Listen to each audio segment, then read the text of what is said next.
먼저 입장하겠습니다.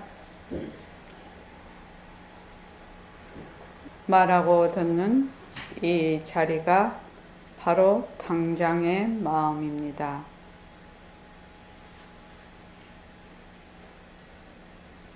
마음을 가라앉히시고 허공으로서인 내가 듣는다.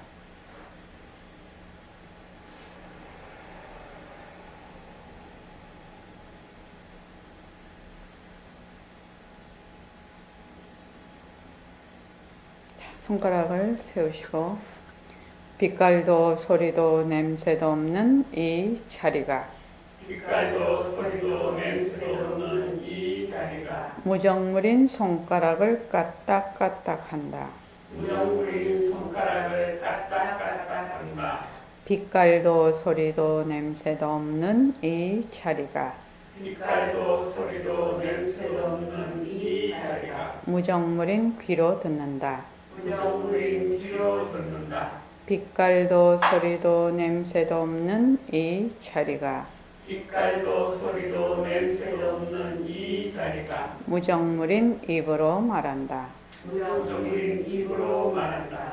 이 자리가 밥 먹고 일하고 이 자리가 밥 먹고 일하고 이 자리가 공부하고 꿈꾸고 이 자리가 공부하고 꿈꾸고 이 자리가 성내고 욕심내고 이 자리가 성내고 욕심내고 이 자리가 좋아하고 싫어한다. 이 자리가 좋아하고 싫어한다. 빛깔도 소리도 냄새도 없는 이 자리가 빛깔도 소리도 냄새도 없는 이 자리가 무정물인 몸뚱이를 굴린다. 무정물인 몸뚱이를 굴린다. 빛깔도 소리도 냄새도 없는 허공으로서인 나는 빛깔도 소리도 냄새도 없는 허공으로서의 나는 자유로운 삶의 주인으로서 자유로운 삶의 주인으로서 애착과 집착 탐진치를 이어서 애착과 집착 탐진치를 여의어서 모든 생명들과 더불어 모든 생명들과 더불어 건강하고 따뜻하게 모습을 잘 굴립니다. 건강하고 따뜻하게 모습을 잘 굴립니다. 예, 합장하시고 법회에 참석할 수 있도록 도와주신 법회에 참석할 수 있도록 도와주신 불보살님과 선지식들과 불보살님과 선지식들과 모든 인연들에 감사합니다. 모든 인연들에 감사합니다. 감사합니다. 감사합니다. 감사합니다. 감사합니다. 감사합니다.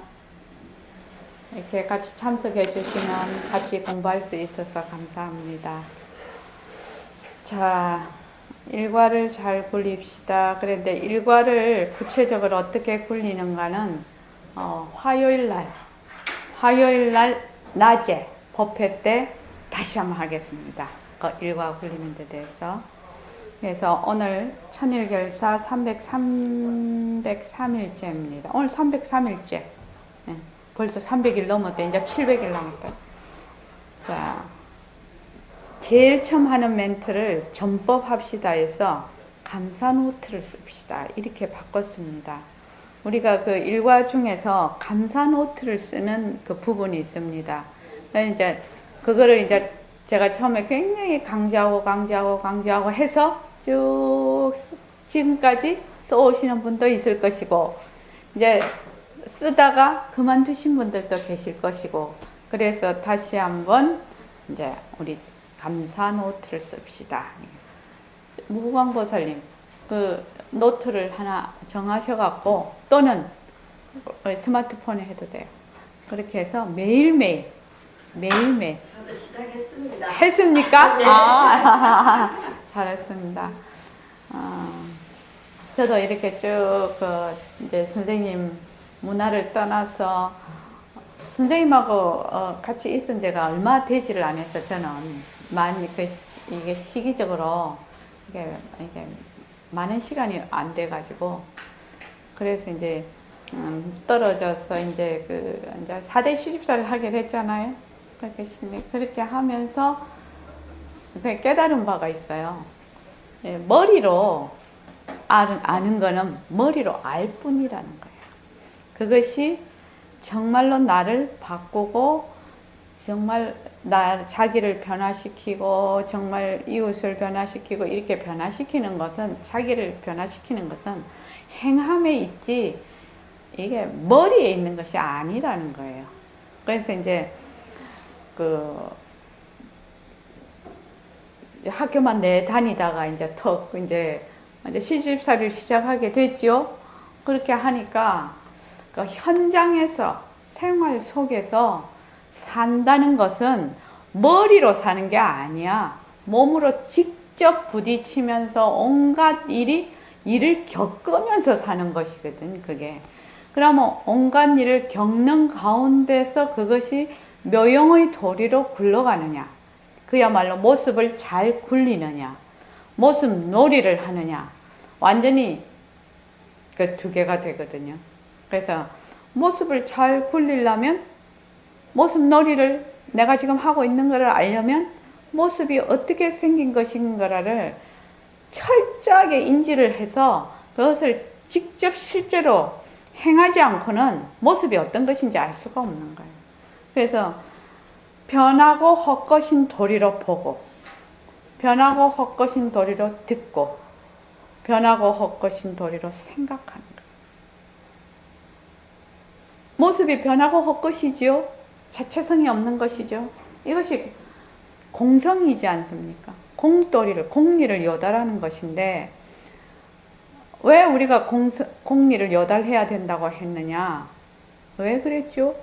무궁한 것을 왜 우리가 공리를 파악을 하고 그거를 통찰을 해야 된다고 그랬죠? 그거를 통찰하지 못하니까 분별심의 사이즈가 계속 번뇌가 일어나고 고통이 일어나니까. 그렇죠.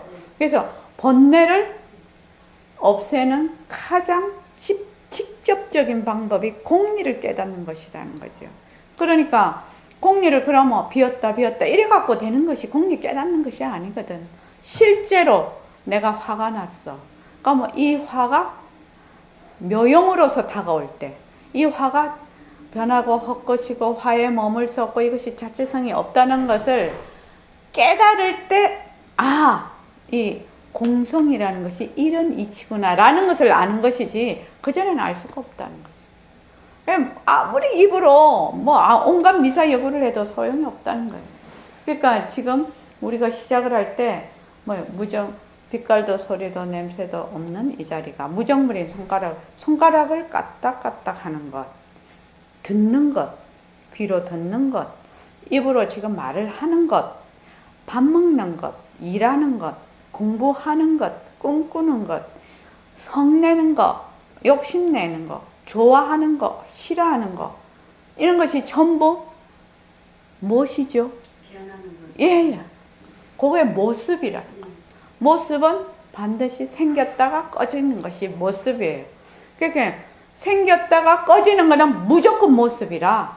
그런데 그 모습은 변하고 헛것이라. 거기에 머물 수가 없어.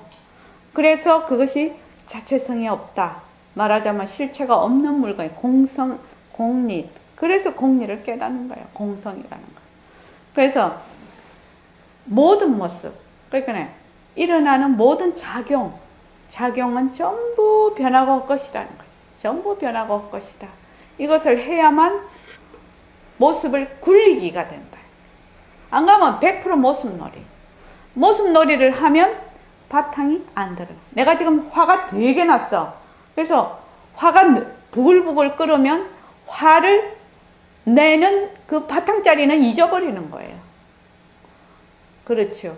그럼 모습놀이가 될거예요. 그러면 화만 내다가 보니까 화가 일어났다 꺼지는 거, 이런 거 도통이 이해가 안 되는 거예요. 그냥 분별에 들어앉으면 바탕이 그냥 잊혀지는 거예요. 그거를 명료하게 자기가 생활 속에서 말하자면 체득이 돼야 돼요. 그게.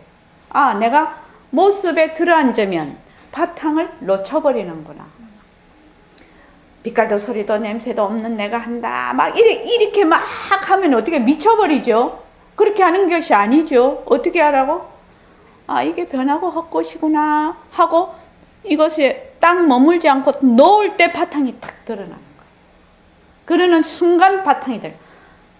모습을 놓을 때 바탕이 드러나는 것이고 모습에 들어앉으면 바탕이 숨어버리는 것이거든요. 이것이. 근데 그것이 어떤 상관관계에 있는가를 생활 속에서 계속 알아야 돼. 알아가야 돼. 그렇죠, 정열 보살님? 계속 알아가야 돼.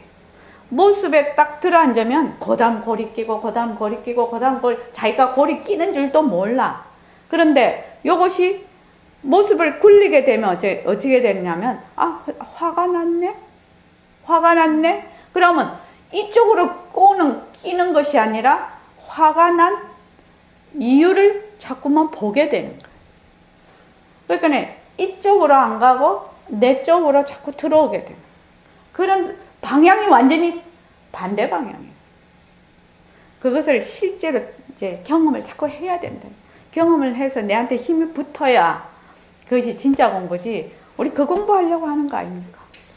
예. 그러면 화가 났을 때 예. 내가 화가 났네 하면서 화가 났는 걸 알아차리면 예, 예. 되겠습니까? 그 순간에 바로 바탕자리가 예. 드러난다라고 말할 수가 예. 있습니까? 그런데 이제 이런 게 있겠죠. 화가 났을 때 그 화의 에너지가 예. 화의 에너지가 엄청 커서 예. 아, 화가 났네 해도 뭐야? 계속 부글부글 끓는 때가 있을 것이고 아, 내가 지금 화를 내잖아. 이렇게 딱 했을 때 화를 바로 보고 그 자리에서 화가 사라지죠. 그럴 때는 화에 물들지 않은 거죠. 예. 화에 주저앉지 않은 거죠. 예. 그런데 화라는 것이 에너지가 엄청 큰 겁니다. 사실은요. 굉장히 부정적인 것이 의심, 화, 두려움 이런 거는 에너지가 굉장히 큰 거라요. 욕심 이런 거. 그죠? 예. 그런 거는 말하자면 폭발적이라. 이게 뭐 한 번, 두 번 해서 그런 것이 아니라 수억 급 동안 해오던 습관이 돼서 굉장히 폭발적이라요.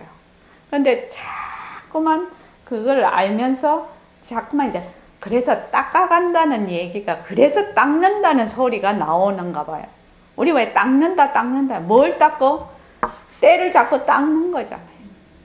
그렇잖아요. 그래서 닦는다 소리가 나오나 봐. 그게 돌을 닦는다 뭐를 닦아? 내가 분별해서 거기에 물드는 것을 자꾸만 알아채려서 그것이 내가 분별하고 있다는 걸 자꾸 알아채리는 거죠. 그래서 거기에 물들지 않는 거죠. 그거 실질적으로 자꾸 한번 해보십시오. 에너지가 너무 크니까 이렇게 금방 알아차려서 내가 화가 났고 내서 알아차렸을 때 금방 화가 딱 없어질 수도 있지만 네. 그렇게 안 되면 화가 나는 그 상태를 그렇죠. 알아차림하면서 계속 그게 에너지가 가라앉을 때까지 기다리는 것도 역시 닦는 방법. 그렇죠. 예. 그거 참 좋은 방법이에요. 그런데 보통은 우리 무광보살님은 진짜 공부를 많이 하신 분이에요. 근데 보통 화가 나면 그 화를 뭐라노? 이렇게 불길이라고 하잖아요. 예. 불 나면 뭐 온갖 걸 다 태워버리잖아요. 그러니까 정신 차리고 있을 여가가 참 드물지요. 그렇죠. 만만한 거는 괜찮은데 특히 내가 관심이 많다든지 집착이 많다든지 이런 많은 그 어떤 것이 많이 쌓여져 있는 곳에는 뭐 양이든 음이든 좋은 것이든 나쁜 것이든 쌓여져 있을 때는 상당히 그게 쉽지 않은 거더라고요. 그래서 자꾸만 이제 이게 변하고 헛것인데 이런 이유로 이게 일어났구나 하고 자꾸만 그것을 이제 보게 되죠. 이게 하나씩 둘씩 저는 한 방에 하면 좋겠지요. 그런 사람도 있겠지요. 근데 저는 제 형편은 그런 형편이 아니에요. 그냥 한 개 일어나면 한 개, 두 개 일어나면 두 개 이렇게 해서 딱 계속 훈련을 하는 거예요. 훈련을 해서 그때 어느 분이 그랬나? 여여고사님 그러셨잖아. 공을 차는데 예. 공을 차는데 공이 왔다. 내가 차야지. 이러고 차면 늦다는 거예요. 벌써. 어떻게 공이 오면 발이 나가야 돼. 그 야구 선수들도 잘 때리는 선수들은 하루에 뭐 1000개씩, 1000몇백 개씩 이 손이 다 해져서 여기 다 피가 날 정도로 매일매일 공이 오면 공이 오는구나 라고 생각하면 늦다라는 거예요. 공이 오면 이렇게 배트가 나가야지 맞춘다는 거죠.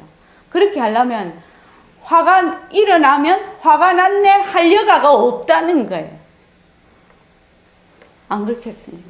화가 났네 할 여가가 없어. 이미 물들어 버렸다고.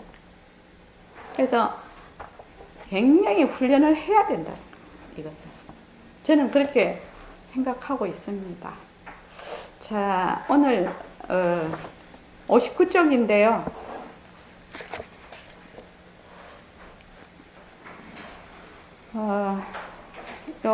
지금 오늘 어떻게 할 거냐면요. 59, 60쪽을 나가고 그 다음엔 집에서 읽어 주십시오. 집에서 읽고 그 다음에 66쪽을 조금만 하고 68쪽으로 바로 넘어갈 겁니다. 중간에 우리가 학파를 공부하려는 것은 아니니까요. 자, 59쪽 시작하겠습니다. 반야심경을 제대로 이해하려면 불교 경전 전체 속에서 반야심경이 어떤 위치를 차지하고 있는지를 알아야 합니다. 우리는 지금 반야심경을 공부하기 위해서 지금 계속 앞에서 준비를 하고 있습니다. 반야심경은 대승불교 경전인 반야경들 중에 하나입니다.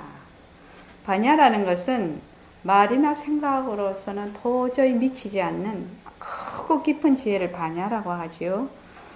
그래서 이 반야경들은 부처님의 설법들 중에서 두 번째 범주에 속하는 제2 전 법륜의 핵심이 되는 가르침을 담고 있습니다. 대승불교의 가르침들은 부처님이 인도의 라자그리하의 영축산에서 가르친 설법에 근거를 두고 있습니다. 부처님께서의 초준법륜은 제일 처음에 고통과 고통의 소멸 등을 강조한 반면에 제2전 법륜의 가르침은 공성을 강조했습니다. 이게 이제 지금 대승불교 자꾸 이렇게 얘기를 하는데 대승불교와 소승불교를 보통 이렇게 나눈단 말이죠. 근데 소승은 자기의 말하자면 자기가 공부를 해서 자기가 열반에 도를 닦는 것을 얘기하는 것이고, 대승불교는 자기가 공부를 해서 많은 사람과 함께 그렇게 한다고 이제 말하자면 많은 중생을 제도하는 것을 목표로 한다. 이렇게 얘기를 하고 있지 않습니까? 그런데 저는 여기에 대해서 좀 의문이 있어요. 왜? 진짜로 자기가 깨달음이 오면 자기 혼자 깨달음이든 어쨌든 소승불교, 말하자면 대승불교에서는 소승불교를 상당히 까지요. 이렇게. 근데 정말로 공부가 돼서 깨달음이 온다면 어떻게 자비심이 나지 않을 수가 있느냐는 거예요. 정말로 이 법을 공부를 해서 정말로 깨닫는다면 이 세상이 전부 하나인 도리, 모습은 각각 다르지만 하나인 도리를 깨달을 수밖에 없는데 어떻게 해서 거기서 자비심이 나오지 않을 수가 있느냐. 그리고 모든 사람들이 전부 다 상호 연관되어 있다는 거예요. 내가 발 하나, 밥 한 술 먹는 것도 엄청나게 많은 원인과 결과에 의해서 내가 밥 한 술 먹을 수 있는 것이거든요, 사실은요. 그렇지 않습니까? 밥 한 술 입에 먹으려면 종자서부터 햇빛서부터 물서부터 사람들이 길러서 요새 감옥 나서 난리 아닙니까? 그러니까 물도 땡기려고 공사 다 하고 있지 않습니까? 그럼 그 모든 사람들, 그러고 다 추수해서 유통을 해서 돈을 또 벌어와서 가서 쌀 사가지고 집에서 밥을 지어서 이 근육이 안 움직이면 밥숟가락 들 수 있나요? 이거 마비되면 못 들어요. 이거 이빨로 씹어 먹는 것도 보통 사람 아픈 사람 가 보십시오. 이거 못 씹어 먹거든요. 엄청, 그럼 또 밥 먹으면 똥돼서 나와. 똥돼서 나오면 그걸 또 처리하는 또 수많은 사람들이 있고, 이거 밥 한 술 먹는 거, 이것 자체가 엄청나게 많은 상호 의존적으로 지금 돼야 우리가 이 한 생을 유지하고 가는데, 그래서 소승이다, 대승이다, 이렇게 막 갈라놓고 이렇게 한다는 것이, 나는 그것이 무슨 의의가 있는지를 모르겠어요. 사실은요. 저는 그렇게 생각합니다. 이건 순 내 생각이에요. 내 입장에서. 정말로 진정으로 깨달음이 온다면 어떻게 자비심이 나올 수 있지 않느냐. 그 뒤로부터는 자기가 공부를 열심히 해. 열심히 하는 이유는 정말로 깨달음을 얻어서 많은 사람과 함께 하려고 하는 그런 열망이 있거든. 그런 염원이 있거든. 그런 원력이 있거든. 그래서 쉬지 않고 가는 것이거든, 그게. 근데 어떻게 해서 소승 따로 대승 따로 할 수 있느냐. 나는 그게 조금 의문입니다, 사실은. 그래서 그 밑에, 그러니까 제일 처음 초전 법륜은 고통과 고통의 소멸에 대해서 얘기를 했다면, 둘째는 그 고통과 고통의 소멸이 되는 공성을 강조했다. 대승불교에서는 부처님의 제3전 법륜에서 설법한 가르침도 있습니다. 대승불교의 경전을 두 범주로 나누면 반야경을 해석한 경전들과 불성 이론을 설명하는 경전들이 있습니다. 반야경들은 공성을 강조하기 때문에 제3전 법륜에서는 그 경전들을 알아듣기 쉽게 해석해서 가르쳤습니다. 왜냐하면 대승불교의 성향은 지녔지만 아직은 공성의 가르침을 제대로 수행에 적용할 준비가 안 된 수행자들을 위해서 제3법륜을 가르친 것입니다. 저도 이거 처음 봤어요. 이렇게 하시는 거요. 그러니까 제1법륜이 있고, 제2법륜은 공성을 강조했고, 제3법륜은 그 공성을 가르침을 이해하지 못하는 사람들을 위해서 다시 제3전 법륜이 있다, 이 말이죠. 만일 그런 수행자들이 부처님의 가르침의 진정한 의미를 이해하지 못한 채 반야경들에 나타난 문자대로만 해석한다면 극단적인 허무주의에 빠질 위험이 있기 때문입니다. 왜냐하면 공성이라는 건 비었다, 없다, 맨날 그 소리만 하거든. 비었다, 없다. 뭐 계속 이렇게 하니까 어떻게 돼요? 허무주의에 확 빠져버린단 말이에요. 그러니까 그런 말이 나왔다니까요. 아프면 병원에 가야 됩니까? 안 가야 됩니까? 밥을 먹어야 됩니까? 안 먹어야 됩니까? 실제로 이 질문을 한 사람이 있다니까요. 그거는 뭡니까? 극단적인 단멸주의죠. 그러니까 그런 거죠. 공성을 비었다, 없다 자꾸 이러니까 어떻게 내가 없는 내야 뭐 맨날 이러잖아요. 그러니까 대승의 그 경향은 대승불교를 공부할 수 있는 경향은 가졌지만 그것을 이해를 해서 수행에 옮길 수 있는 아직 그거 자질은 안 되는 사람을 위해서 이걸 한다 이 말이죠. 그 말이죠. 그래서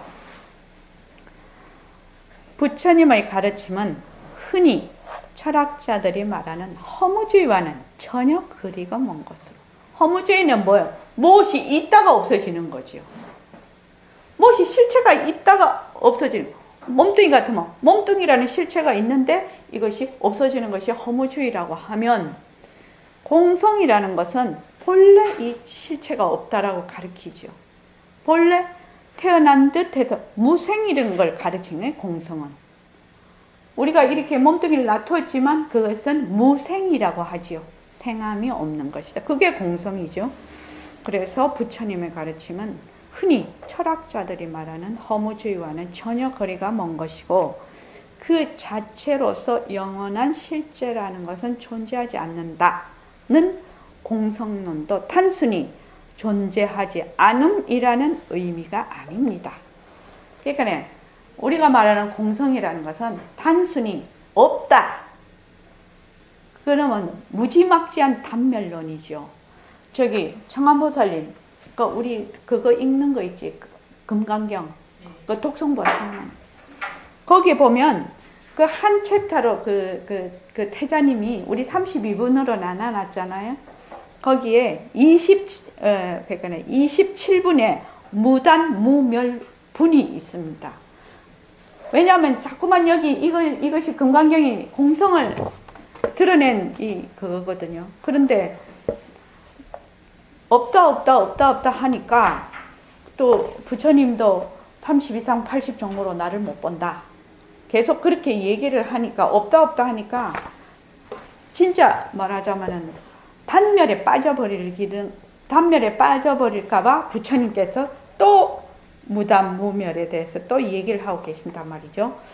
이게 제 27분인데 수보리여 약작신념 열의 불이 구족상고 득 아중따라 삼력삼보리 수보리여 그대가 열에는 신체적 특징을 원만하게 갖추지 않았기 때문에 가장 높고 바른 깨달음을 얻은 것이다 라고 생각한다면, 그러니까 어제는 수보리야 범소유상이다 개시 허망이다. 그래서 만약 약견재상 비상하면 측견열애를 본다. 만일 야기색견나 이음성과 만약 나를 뭘로 보면 소리로나 또는 음성으로나 빛깔로 나를 보면 네 순 사도를 행하는 계속 이렇게 얘기를 하시거든. 그러니까 수보리가 딱 생각을 하기를, 보통 우리가 수보리 존재는 아니죠. 보통 우리가 생각하기를 부처님이 30 이상이 다 헛것이야. 변하고 헛것이야. 그러니까 열에는 신체적 특징을 원만하게 갖추지 않았기 때문에 가장 높고 바른 깨달음을 얻은 것이다 라고 생각한다면, 수보리여 열에는 신체적 특징을 원만하게 갖추지 않았기 때문에 가장 높고 바른 깨달음을 얻은 것이다 라고 생각하지 말라는 거지. 네 만약 그렇게 생각하면 잘못된 생각이죠. 단순히 말하자면 그것을 단순하게 받아들이는 거죠. 범소유상 개시 허망 이거를 뭘 단순하게 받아들이게 되면은 이렇게 생각을 하는 것이죠. 그래서 수보리여 그대가 가장 높고 바른 깨달음의 마음을 낸 자는 모든 법이 단절되고 소멸되어 버림을 주장한다 고 생각한다면 이런 생각을 하지 말라. 왜냐하면 가장 높고 바른 깨달음의 마음을 낸 자는 법에 대하여 단절되고 소멸된다는 관념을 말하지 않기 때문이다. 그러니까 우리가 변한다 헛것이다 변한다 헛것이다 머물 수 없다 자체성이 없다 자꾸 하다가 저 뒤에가 뭐야? 모습을 잘 굴리자 이렇게 하거든. 그러면은 변한다 헛것이다 계속 하다가 변한다 헛것이다 자체성이 없다 머물 수 없다가 돼야 이 모습이 다시 살아난다는 거예요. 그렇지 않으면 맨날 모습에 변하고 헛것인 모습에 그냥 들어앉아 버려. 그럼 모습을 죽이는 거지. 그게. 그러니까 모습이 되살아나려면 철저히 그것이 변하고 헛것이어서 묘용의 도리로 다시 살아나야 된다는 거죠. 그게 그 얘기입니다. 이거 공성론도 단순히 존재하지 않은 무, 없다. 그럼 지독한다. 우리는 지금 공성이라는 것은 무에서 뭐가 나타난다? 유가 나타난다는 의미죠. 유는 또 무를 여의지를 않았다. 이것이 공성이거든요. 그러니까 극단적 허무주의를 피하는 방법은 어떤 특정한 현상에 대해서 상황에 맞춰서 공성을 이해하는 것입니다. 이를테면 해심밀경에서 부처님이 자성없음, 무자성이라는 개념을 상황에 맞춰서 설명한다는 것입니다.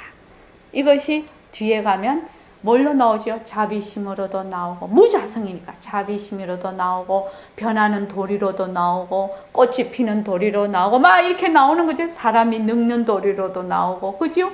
자라는 도리로도, 물이 흐르는 도리로도 나오고, 이렇게 되는 거예요. 밥 먹으면 똥 싸는 도리로도 나오는 거죠. 그렇게 되는 것이라는 것이죠. 나가면서 이제 우리 공부하게 될 것입니다. 그래서 66쪽을 한번 보십시오. 대승불교 제일 밑에요. 제일 밑에.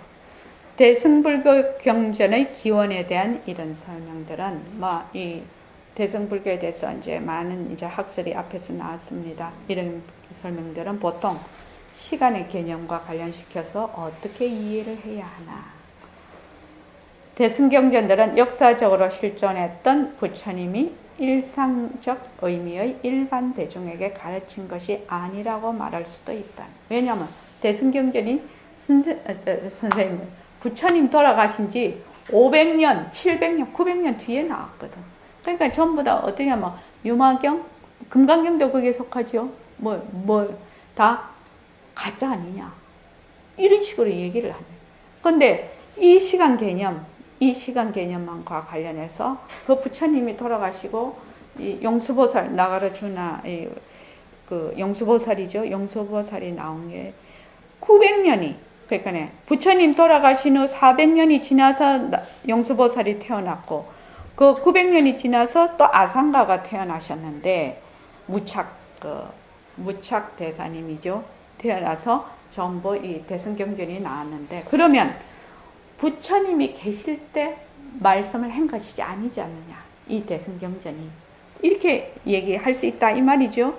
그래서 이런 설명들을 보통의 시간 개념과 관련시켜서 어떻게 이해해야 할까요? 대승경전들은 역사적으로 실존했던 부처님이 일상적 의미의 일반 대중에게 가르친 것이 아니라고 말할 수도 있을 것입니다. 더구나 반야경들과 같은 대승경전들은 대승불교를 받아들이기에 가장 적합하다고 생각되는 소수의 사람들에게 부처님이 가르친 것일 수도 있습니다. 이 생각은 부처님이 수행자의 다양한 적성과 다양한 신심 상태에 맞춰서 가르침을 주었다는 불교도들의 주장과 일치합니다. 이런 상황에서 보면 대승불교의 가르침은 일상적인 시간과 공간 개념을 초월한 차원에서 부처님으로부터 전해졌을지도 모릅니다. 반야심경을 포함한 대승불교 경전들의 기원을 그렇게 이해해도 좋을 것입니다. 거기에 이제 요 앞에 좀 해설이 있으니까 꼭 집에 가서 읽어보시고 66쪽 하나 둘 셋 쪽에 한번 보십시오. 예를 들어 반야경들에는 이 경전이 라자 그리하의 영축산에 모인 수많은 제자들 앞에서 부처님이 설법을 하신 것이라고 말하고 있습니다. 반야경에는. 그러나 여러분이 오늘날의 라자 그리하의 그 장소에 가보면 알겠지만 산의 정상은 몇 사람밖에 앉을 자리가 없을 정도로 좁습니다. 그러니 우리는 반야경에 나오는 그 설명을 다른 각도에서 이해해야 합니다. 보통 사람들이 갖고 있는 공간과 시간의 개념을 초월한 차원에서 말이죠. 그러니까 우리는 이제 그 백봉 선생님도 늘 법문을 하실 때 그렇게 하는데 우리 눈에는 이렇게 동분만견이라고 지금 사이클이 이것밖에 안 보이잖아요. 그러니까 이제 백봉 선생님 늘 법문을 하시죠. 여기에는 많은 보살이 와 계시고 이 설법장에는 신장들이 다 와 있다. 이렇게 늘 얘기를 하시거든요. 그러니까 여기서도 대승경전에서 실제로 여기 살고 있는 지금 지구상에 살고 있는 겉으로는 몇 사람이지만 눈에 보이지 않는 엄청난 많은 보살들이 그런 보살 선지식 분들이 와서 법문을 들었다. 그렇게 이해하면 될 것입니다. 68쪽 한번 보시죠. 이제 여기서부터 우리가 이제 더 고찰을 잘 해봐야 됩니다. 대승불교의 기원이 어디에 있고 어떻게 발전했든 간에 대승불교가 모든 중생들을 해탈을 위해서 노력하는 수행이라는 것은 분명한 사실입니다. 우리가 이제 그 공부를 이렇게 쭉 해나가는데 저도 마음 씀씀이가 그렇게 좀 변해지더라고요. 변해져. 어떻게 변해지냐면 처음에 공부를 할 때는 되게 자기의 그거를 깨달음을 위해서 되게 노력을 하지 않습니까? 근데 어느 정도 이제 공부가 조금 물꼬를 트이기 시작하면 이렇게 좋은 공부를 굉장히 헤매고 있는 사람과 함께 하고 싶다는 마음이 일어난다. 마음에서. 저 깊은 곳에서. 그런 마음이 일어나면서 내가 더 열심히 공부를 노력하고 잘 하는 것이 최고의 회양이 된다는 그런 느낌이 온다. 그래서 같이 가기 위해서 내가 더욱더 바르게 이 말하자면 법을 알고 행하는 그런 열망이 일어나요. 처음에 있었던 그 열망하고는 조금 다른 원력이지요. 여러분들도 아마 그렇게 되실. 그러니까 처음에는 내 하나 그걸 하려고 가다가 자꾸 하다가 보면 자, 우리 같이 가기 위해서 내가 더 지혜를 갈고 닦는 그런 원력이 생기는 거예요. 그러니까 그 원력은 굉장히 강력한 원력이 됩니다. 처음에 내가 가졌던 그 원력은 가다가 깨꾸라질 수가 있지요. 확 뭐냐면 내 혼자만 하다가 말면 그만이게. 그런데 가다가 이 원력이 커지면 어떻게 되느냐? 안 꺾이는 거예요. 그때부터는. 그러니까 그 유관순 그 언니가 젓가락 하나 하면은 넘어지죠. 근데 젓가락이 막 100개 탁 해서 탁 하면은 안 넘어지잖아요. 그것과 마찬가지로 처음에는 나 혼자라고 가다가 나중에는 우리 모두라고 하면은 이 내 원력이 안 꺾이는 거예요. 그런 그 힘이 생긴다 말이죠. 그래서 우리는 바르게 공부해야 된다는 거예요. 바르게. 그래서 대승불교가 모든 중생들의 해탈을 위해서 노력하는 수행이라는 것은 분명한 사실이다. 이 중요한 얘기죠. 모든 대승불교는 그게 그때 모든 중생 이렇게 되면 모든 중생들의 해탈을 이렇게 되면 적어도 나다 너다라는 분별이 상당히 조금씩 놓고 있다는 얘기입니다. 그러죠? 우리는 하나라는 그 느낌이 굉장히 강력한 그 힘을 가지고 있는 겁니다. 이게. 대승불교를 수행하다가 어느 단계에 이르면 보살의 가족이 되었다고 말합니다. 저는 여기 조금은 이해가 됩니다. 이게 대승불교를 수행하다가 어느 단계에 이르면 보살의 가족이 되었다고 말합니다. 수행이 진전되어 진정한 자비심을 깨달은 단계에 이르면 보살의 가족이 된 것입니다. 그 달라이라마께서 정말로 공부가 깊으시구나. 내 그런 느낌을 받는 거예요. 이런 문장을 보면서.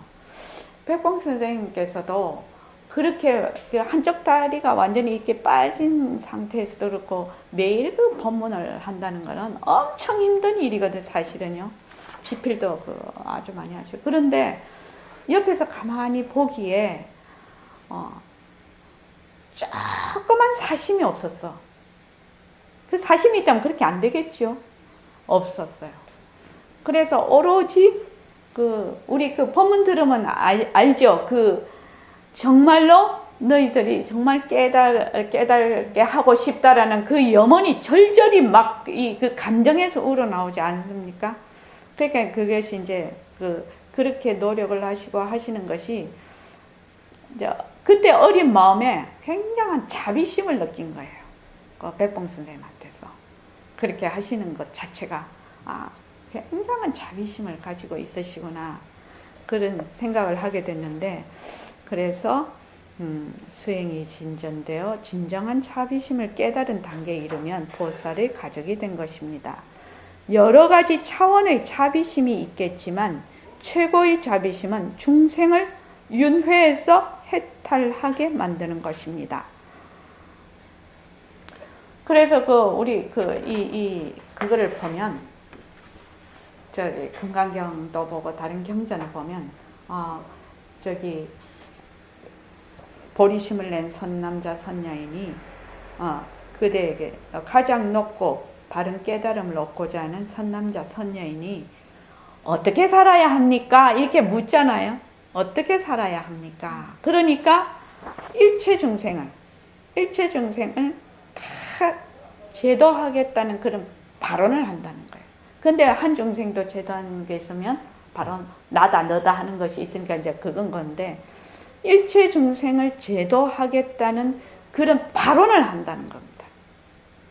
그런 엄청난 발언을 가지고 있어요. 사람이 엄청난 발언을 가지고 있으면 안 꺾인다는 거예요. 그 발언을 가지고 있으면. 그러면 그 발언이 처음에부터 가져지느냐? 처음부터 안 가져지거든. 어떻게 해서 가져질까? 바르게 그 법을 이해하고 행하는 데서 지혜가 자꾸만 증장되는 데서 그 발언이 일어난다는 거예요. 스스로 내 속에서. 그러니까 모습이 변하고 헛것이고 머물 수 없고 자체성이 없다는 것을 정말로 그게 불보지요. 지혜가 드러나야 된다. 지혜가 증장이 돼야 자비심이 거기서 난다. 그래서 재행이 무상해서 자비심이 일어난다. 재행이 무상해서 제법이 무아인 것을 알 수가 있다. 그래서 재행 무상이 그렇게 중요한 겁니다. 그래서 최고의 자비심은 뭐예요? 중생을 윤회해서 해탈하게 만드는 것입니다. 중생을 윤회해서 해탈하게 만들려면 어떻게 돼요? 자기 자신이 윤회해서 해탈이 돼야 되는 거지요. 그러니까 같이 가는 거죠. 같이. 불교에서 말하는 자비심은 다른 중생들이 고통에서 벗어나기를 열망하는 마음 상태를 말합니다. 참 달라이라마께서 참 공부가 깊으시구나 그런 분들 제가 많이 감동을 하고 이 책을 읽었습니다. 불교에서 말하는 자비심은 다른 중생들이 고통에서 벗어나기를 열망하는 마음 상태를 말합니다. 자비심은 수동적으로 공감하기만 하는 것이 아니라 다른 중생들을 고통에서 벗어나게 하려고 적극적으로 노력하면서 공감하는 이타주의입니다. 그러니까 우리 이 공부를 우리 불교 공부를 부처님의 가르침을 제대로 공부하는 사람들은 굉장히 진취적이고 적극적이라는 거예요. 그렇게 된다는 거예요. 되게 긍정적이고. 왜냐하면 이런 마음가짐이 돼버리니까 모든 사람을 고통에서 벗어나게 한다는 그 마음에 굉장히 긍정적이면서도 진취적이면서 적극적인 마음 자세가 돼버려요.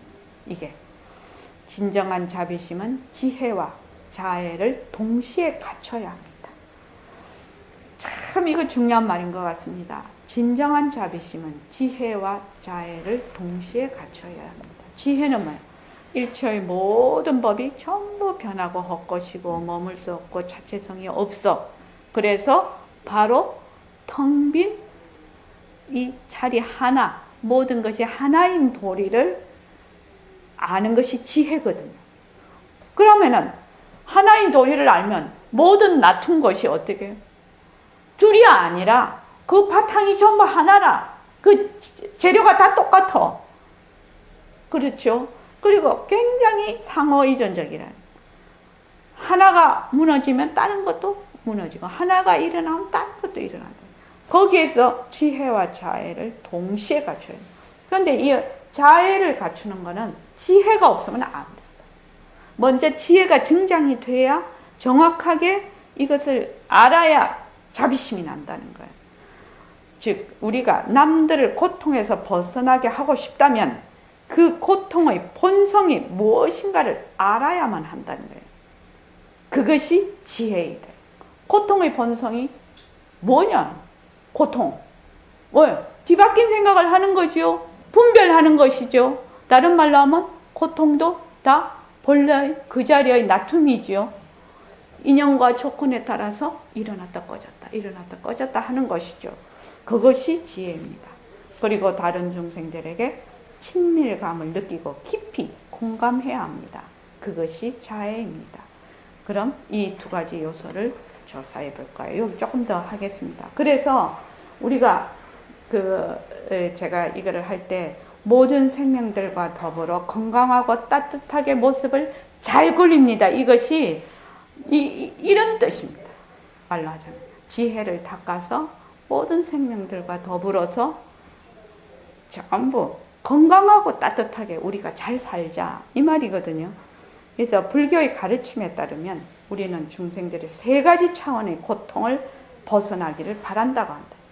첫째는 뭔가 마음이 괴롭고 불편해서 몸이 아프고 마음이 고통스러우면 명백히 고통이라고 쉽게 판단할 수 있는 고통. 이것이 첫 번째.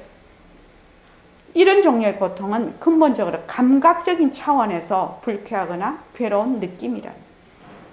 명백하게 내가 지금 여기가 아프다 또는 내가 무슨 일을 당해서 마음이 너무 아프다 이렇게 명백하게 아는 거예요. 명백하게 감각적인 차원에서. 제5대 달라이라마의 스승이었던 위대한 티베트 불교학자인 판첸 롭상 최끼 깰체는 말하길 짐승들조차도 육체적 고통과 괴로움을 피하고 싶어 한다고 했습니다. 당연하지. 죽이려면 막 도망가죠. 두 번째 차원의 고통은 변하는 고통입니다. 어떤 경험이나 감각, 우리 변하는 고통, 우리 지금 열심히 공부하고 있죠. 어떤 경험이나 감각들은 지금은 유쾌하고 바람직하게 느껴지지만 나중에는 불쾌한 경험으로 끝나버릴 가능성을 이미 갖추고 있습니다. 다시 말하자면 경험은 영원히 동일한 느낌으로 남지는 않는다는 말이지요. 유쾌한 경험들도 나중에는 무덤덤하거나 불쾌한 경험으로 바뀔 수가 있다는 겁니다. 만약 유쾌한 경험들이 나중에 다른 느낌으로 변하는 성질을 갖고 있다는 것이 사실이 아니라면 한번 유쾌했던 경험은 영원히 행복한 채로 남아있겠지요. 어떤 경험 자체 속에 유쾌함이 본래부터 갖춰져 있는 것이라면 우리가 그 경험을 오래 할수록 우리는 더 행복해질 것입니다. 유쾌함이라는 것이 실체가 있느냐? 실체가 없다는 얘기지요. 인연과 조건에 의해서 변한다는 거지요. 그러나 사실은 그렇지가 않지요. 우리가 어떤 유쾌한 경험을 오랫동안 추구할수록 불만족과 불행도 더 커집니다. 무광보살은 왜 그렇습니까? 어떤 유쾌한 경험을 더 오랫동안 추구할수록 불만족과 불행도 더 커진다는, 왜 그렇습니다?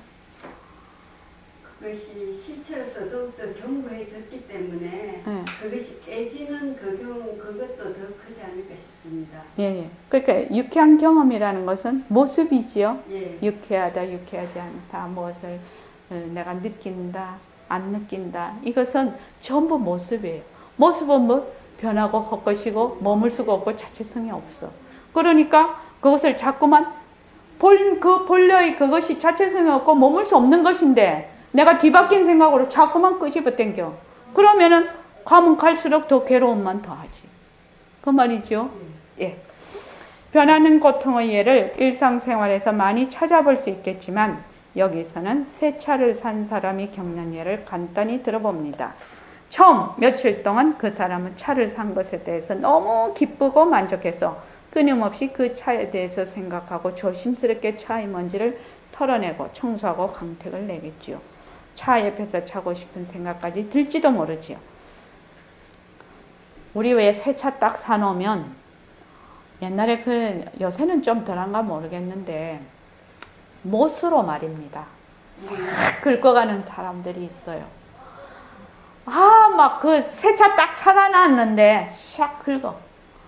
그러면은 억수로 열받거든. 그게 만약 오래된 차는 그거 고물인데 그지? 그러고 꼭 새 차 끌고 가면 누가 와서 싹 긁고 가지요.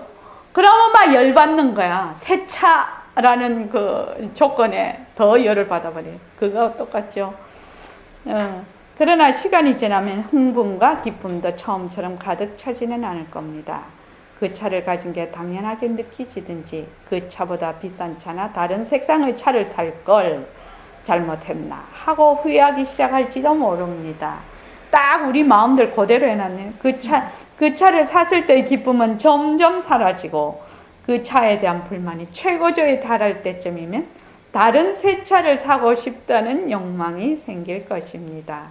불교에서 말하는 변하는 고통이 바로 그것입니다.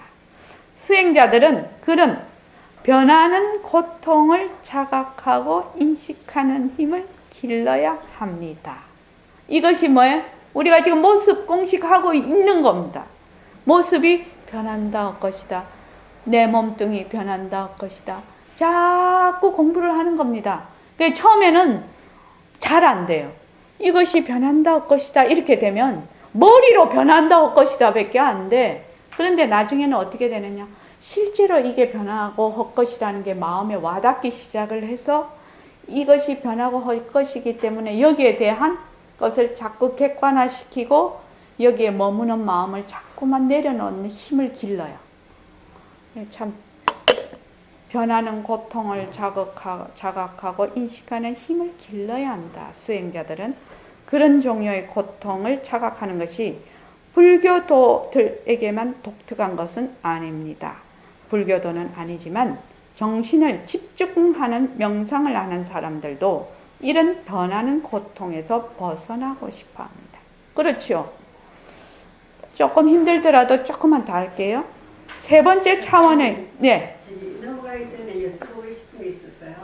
이렇게 새 차를 샀을 때 굉장히 좋아하라 이런 것처럼 사람에 대해서도 어떤 사람을 처음 만났는데 그 사람이 참 공부를 많이 한 사람 같아서 그 사람 말 하나하나가 전부 다 막 대단한 깨달은 분의 경지에서 하는 말 같아가지고 엄청나게 존경, 열광하고 그렇죠. 그러다가 시간 지나서 보니까 그 사람 똑같은 말을 하는데 시간 지나서 내가 그 사람이 하는 말 이제는 그게 옳지 않다. 신뢰성을 잃어버리는 경우가 생기지 않습니까? 그럴 수 있겠죠. 네. 그럴 수 있겠죠. 네, 그런 경우에 그 사람은 변함이 없어 똑같은 그렇죠. 그런데 그 전에 나는 그 사람한테 열광해서 막 떠들고 그랬는데 지금은 그 사람 말하는 마다 신뢰성이 안 가서 마음이 자꾸 돌아서고 이러지 않습니까? 그럴 때는 어떻게 해야 됩니까? 그럴 때 왜 해야 되노? 자기 입처에서 보아서 자기 입처에서 본 것을 이제 또 자꾸 보게 되니까 자기 입처가 자꾸 변하는 거지. 그 사람 보고 어쩌고저쩌고 할 수 있나? 내 꼬라지가 요 수준이었네. 그렇게 알면 되겠지. 그러니까 내가 싫어하고 좋아하고 하는 마음이 일어났다 꺼졌다 막 이렇게 되잖아요. 그러니까 그때는 그때의 입처에서 본 것이고 지금은 입처에서 본 것이거든요. 그러니까 내 입처가 변한 거잖아요. 사실은요. 그러니까 거기에 대해서 내 입처가 이렇게 변하고 있다는 것을 계속 내가 보면서 변하는 걸 자꾸만 연습을 해야 되겠죠. 그 사람은 아무 죄가 없어요. 그 사람 보고 뭐 네 보고 열광해라 한 적도 없고 뭐 자기가 생각하니까 진짜 같아서 같고 조금 지나니까 아닌 것 같아서 또 마음이 서운하고 그런 거죠. 그렇죠. 그럴 때는 왜 해야 됩니까? 왜 해야 될 것 같습니까? 저는 제가 입체에서 바뀐 거니까 그냥 보는 걸로 그것도 변하는 돌이잖아요. 보살님 입처가 바뀐 거니까 잘못하는 거 아니에요? 그러면 그때는 환희심을 느꼈을 때는 지금 생각해서 뭐 잘잘못은 아니지만 그 잘잘못이라는 게 없어. 그때는 그것이 다 옳다고 생각했어요. 그렇죠. 어머 저게 정말 그렇죠. 만남이야라고 했으니까. 그때는 그것이 옳다고 생각을 했고. 근데 지금은 내가 또 다른 입처에 와 보니까 또 지금 내 입처에서는 그게 아니에요. 그냥 그대로 보면 그렇지. 되지 뭐. 그거를 어떻다고 하는 그것이 좋다 나쁘다가 아니고. 그런데 우리는 그게 잘 안 돼. 말씀하세요. 상호 관계지 않습니까? 네. 그러면 이제 지금 제 입장에서 당신이 지금 하시는 이 말씀이 지금 제가 이렇게 보니까 그때는 그렇게 제가 옳은 줄 알고 떠받들었지만 이러이러한 점에서 이것은 옳지 않습니다라고 이제 서로가 이제 토론할 수 있지 않습니까? 할 수도 있겠죠. 그렇죠. 그럴 수 있는 할 수도 상황이면. 있겠죠. 상황이 그렇게 된다면. 토론을 하고 그래가지고 어느 것이 우리는 옳은 방향으로 나아가야 되니까 두 가지가 있겠죠. 토론을 해서 가는 방향도 있겠지만 그냥 그냥 그대로. 그대로 그러구나라고 그냥 짐작만 하고 그냥 가는 방법도 그러면 있어요. 이상 만날 수가 없고. 그렇죠. 네, 그게 더 그렇게 이상 되겠죠. 그러니까 점점 멀어지겠죠. 점점 멀어져서 안 만나는 방법이 있고 아니면 하나는 그래도 도반이면 같이 계속 얘기를 나눠서 우리가 말하는 그 정법의 그 방향으로 가기 위해서 서로 토론해서 잘못된 거는 고치고 이렇게 나가는 방향이 그렇죠. 그럴 수 있으면은 그럴 수 있으면 좋겠지만 그러기 쉽지 않을 그게 건데요. 절대로 안 된다면은 그거 상당히 쉽지 않을 건데요. 네. 아 그게 다른 사람들도 그게 안 됩니까? 안 됩니다. 정한수 그 거사님 말씀 있지 않습니까? 그 수타 짜장 하시거든. 근데 수타 짜장을 딱 하면은 그 이분이 가르치시는 그게 있을 거 아닙니까? 포즈 뭐 이게 딱 있을 건데, 그러면 여기에 오면 이 사람의 그걸로 말하자면은 해서 해야 빨리 배우거든요. 그런데 자꾸만 옛날에 배웠던 거를 당신은 왜 지금 이렇게 하느냐 저렇게 하느냐 이렇게 이제 마음에 이제 자꾸 그게 생기죠.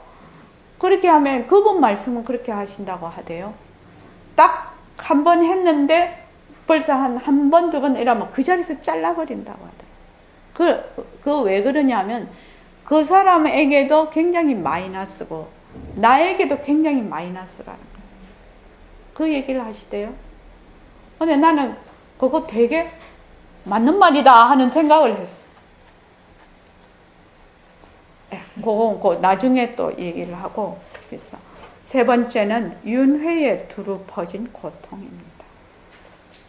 그런데 이거는 상당히 몸이 그냥 아프고 변하는 것은 몸 아픈 거는 금방 다 알아. 99%가. 그런데 변하는 고통을 아는 거는 상당히 또 좀 어려워요. 그죠? 이게 변해서 내가 자꾸만 이 마음이 괴롭다는 걸 아는 거는 상당히 또 수행이 돼야 가능한데, 이게 윤회에 두루 퍼진 고통은 이거는 정말로 극소수의 사람만이 알 수 있지 않을까 이런 생각을 하게 돼요. 그러니까 이것이 말하는 윤회에 두루 퍼진 고통이라는 것은 뒤바뀐 생각을 하고 있다는 사실을 내가 자각을 해야 되는데 그것이 잘 안 되거든. 이 고통은 우리가 윤회를 거듭하는 무지한 중생들이라는 사실입니다. 모든 현상이나 사물 속에는 자체적으로 존재하는 실제가 없다는 것을 알지 못하는 우리의 무지와 그 무지로 인해 생기는 부정적인 감정들이 우리 마음을 지배한다는 사실이 바로 그 세 번째 고통입니다. 우리가 이런 근본적인 무지에게 지배당하고 있는 한 우리는 고통을 받습니다. 이런 무지한 중생이라는 것 자체가 고통입니다. 그런데 이것이 분별하는 거지요. 뒤바뀐 생각인데 이것이 고통이라고 생각을 하는 사람이 거의 없다는 거예요. 자, 오늘 여기까지 할게요. 그 다음에 이제 연이어서 하겠습니다.